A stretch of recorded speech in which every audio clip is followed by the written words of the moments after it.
नमो तस्स भगवतो अरहतो सम्मा सम्बुद्धस्स। बुद्ध और उनका धम्म बाबा साहेब डॉक्टर अम्बेडकर द्वारा रचित कालजयी पुस्तकों के इस रचना संसार में आपका स्वागत है। आप जानते हैं कि इस समय हम लोग बाबा साहेब डॉक्टर अम्बेडकर द्वारा रचित मूल रूप से अंग्रेजी ग्रंथ द बुद्ध एंड हिज धम्मा, इसका ये हिंदी अनुवाद आप तक पहुंचा रहे हैं। और ये जो हिंदी अनुवाद है, ये हिंदी अनुवाद डॉक्टर भदंत आनंद कौशल्यायन जी का है। आइए इस कड़ी में आगे बढ़ते हैं। आपको याद भी दिला देते हैं हमेशा की तरह कि ये बुद्ध और उनका धम्म के पंचम कांड का 5वां भाग है। और इस 5वें भाग में बाबा साहेब जिस महत्वपूर्ण विषय पर तथागत बुद्ध के उपदेश हम तक पहुंचा रहे हैं, वो विषय है गृहस्थों के लिए क्या नियम बताते हैं तथागत बुद्ध। तो गृहस्थों के जो जीवन नियम हैं उनको इस समय बाबा साहेब समझा रहे हैं।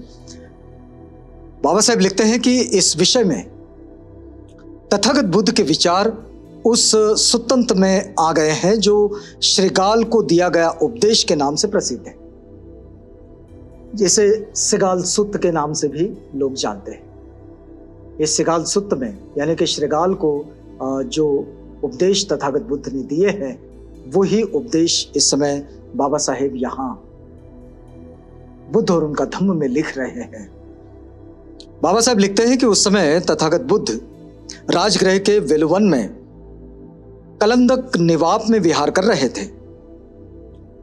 अब उस समय गृहपति पुत्र तरुण श्रीगाल समय से उठा और राजगृह से बाहर जाकर गिले केश, गिले वस्त्र, दोनों हाथ ऊपर उठाकर जोड़े हुए पृथ्वी और आकाश की सभी दिशाओं को नमस्कार करने लगा।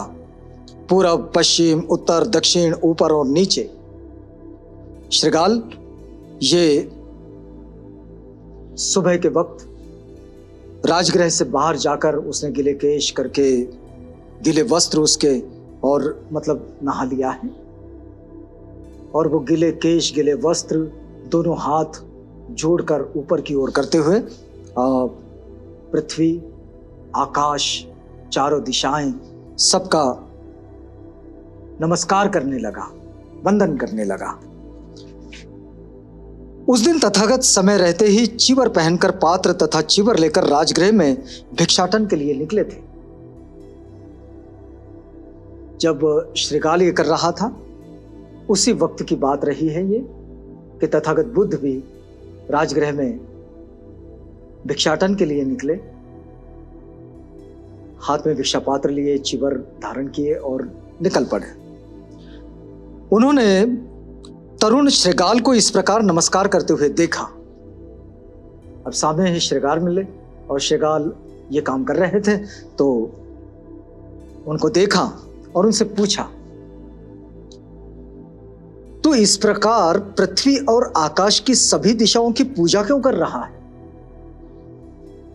तथागत ने, देखिए तथागत के पास में एक विशिष्टता थी कि वे किसी को अगर कोई सही बात बताना चाहते हैं तो वे उसका अपना बनकर, उसका मित्र बनकर उससे बातचीत करते थे। यहां भी श्रीगाल को उन्होंने देखा और देखने के बाद उन्होंने श्रीगाल से पूछा कि श्रीगाल, तुम ऐसा गिले वस्त्र, गिले केश, दोनों हाथ जोड़ लिए, ऊपर की ओर हाथ कर लिए और ऐसे आकाश, पृथ्वी, पूरब, पश्चिम, उत्तर, दक्षिण, ऐसे सब तरफ में घूम घूम कर ये नमस्कार क्यों कर रहे हो? तो श्रीगाल कहता है कि मरते समय मेरे पिता ने कहा था कि तुम पृथ्वी और आकाश की सभी दिशाओं की पूजा करना। श्रीगाल कहता है मेरे पिता ने ये कहा था कि, और मरते समय कहा था कि तुम पृथ्वी, आकाश और चारों दिशाएं, इनकी पूजा करना। इसलिए भगवान, मैं अपने पिता के वचनों के प्रति आदर होने के कारण ऐसा कर रहा हूं। मतलब सामान्य बात कि अपने पिता की आज्ञा का पालन कर रहा हूं। मेरे पिता ने कहा कि भाई ऐसा तुम करना, तो मैं कर रहा हूं।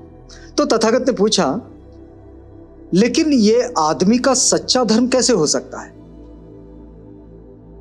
तथागत ने बड़े सामान्य रूप से श्रीकाल से पूछा कि ये सच्चा धर्म कैसे हो सकता है किसी आदमी का? तो श्रीकाल बोला, तो फिर आदमी का दूसरा और सच्चा धर्म क्या होगा? अब श्रीकाल भी तथागत से क्या बात करता, तो वो फिर से एक प्रश्न पूछ बैठा कि भगवान कृपया आप ही बताएं कि दूसरा आदमी के लिए दूसरा और सच्चा धर्म क्या होगा? यदि कोई है तो भगवान की बड़ी कृपा होगी, यदि भगवान बताएं। तो तथागत ने कहा, तरुण गृहपति, तो मेरी बात जरा ध्यान से सुनो, मैं बताता हूं। उसने कहा, अच्छा भगवान। तो तथागत कहते हैं, कोई भी धर्म आदमी का सद्धर्म तभी कहला सकता है जब वो उसे बुरी बातों का त्याग करने की शिक्षा दें। तथागत कहते हैं, कोई भी धर्म अगर उसको धर्म कहा जाए, सद्धर्म कहा जाए, तो तभी कहा जाएगा जब वो मनुष्य को इस बात की शिक्षा दे कि वो बुरी बातों का त्याग कर दे, जितना भी बुरा है उसका त्याग कर दे। जैसे कि प्राणियों की हिंसा न करना, चोरी, व्यभिचार तथा झूठ, इसका आसरा नहीं लेना,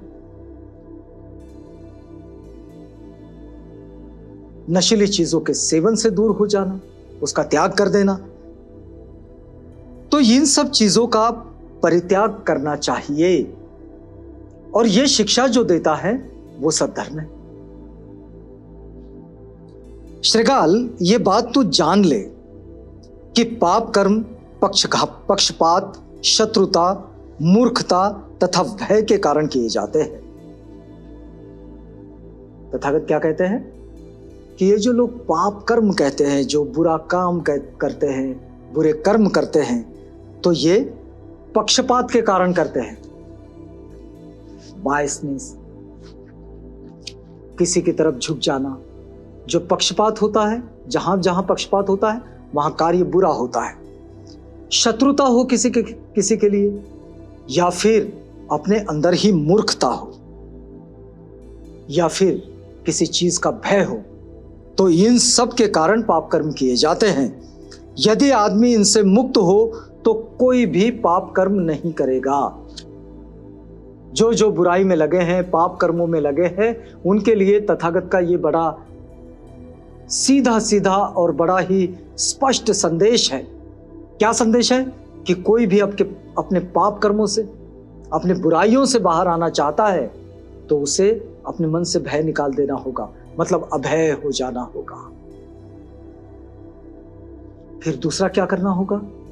तो वो भय से तो बाहर हो गया, लेकिन अपनी मूर्खता से भी बाहर आ जाना होगा।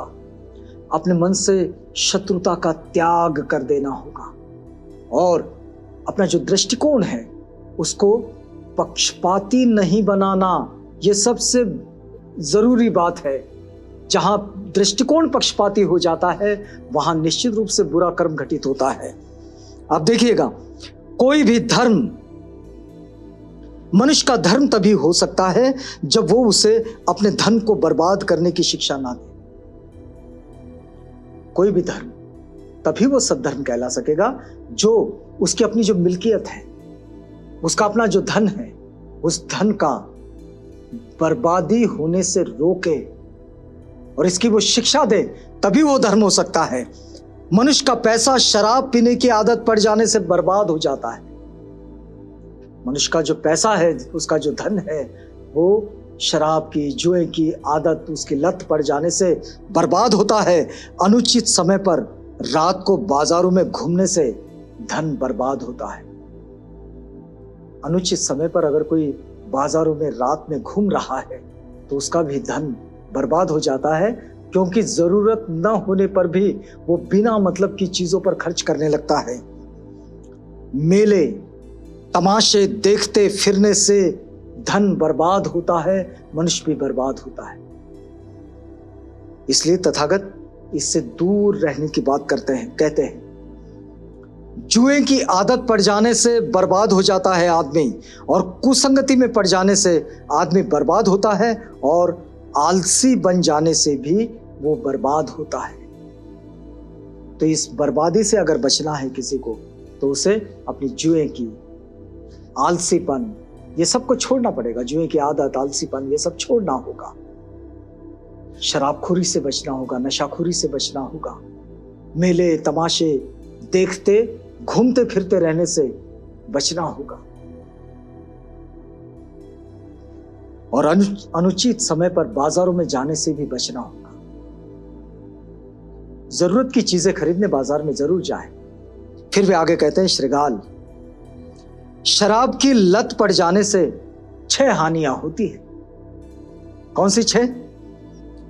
धन की हानि, यह पहली हानि, क्योंकि शराब पीने के लिए उसे खरीदना होगा, धन की पहली बर्बादी। दूसरी बात, कलह हो जाना। शराबियों के साथ कलह होना बड़ी सामान्य बात है।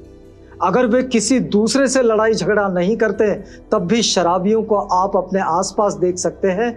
वो अपने घर में ही बिना मतलब की बड़बड़ करते रहते हैं, चिल्लाते चीखते रहते हैं, और पूरा घर परेशान रहता है, पूरा परिवार परेशान हो जाता है। तो कलह का हो जाना। तीसरी बात, रोग की संभावना बढ़ जाती है, क्योंकि शराब कोई बहुत अच्छी चीज तो है नहीं कि जो जीवन के लिए बड़ी आवश्यक है। उसकी लत पड़ जाने से अस्वस्थ होने की संभावना बन जाती है। रोग की संभावना कहते हैं तथागत। और फिर कहते हैं दुश्चरित्रता। शराबियों को आप कैसा भी बोलते हुए देख सकते हैं, वो दुश्चरित्र हो जाता है। फिर एक 5वीं बात, भद्दी नग्नता। उनकी भाषा पर उनका नियंत्रण नहीं होता, भद्दी नग्नता होती है उनकी भाषा में। और इसके आगे वे कहते हैं बुद्धि की हानि।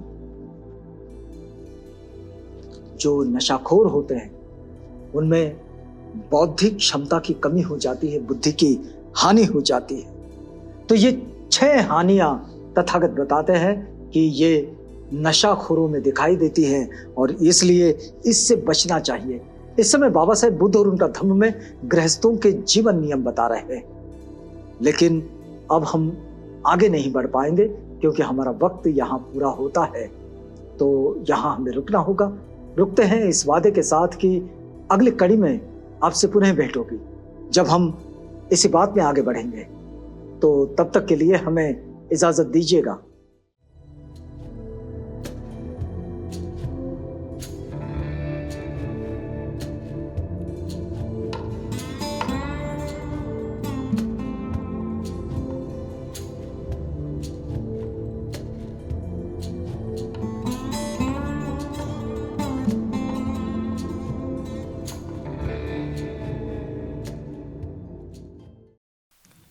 बुद्ध और उनका धम्म।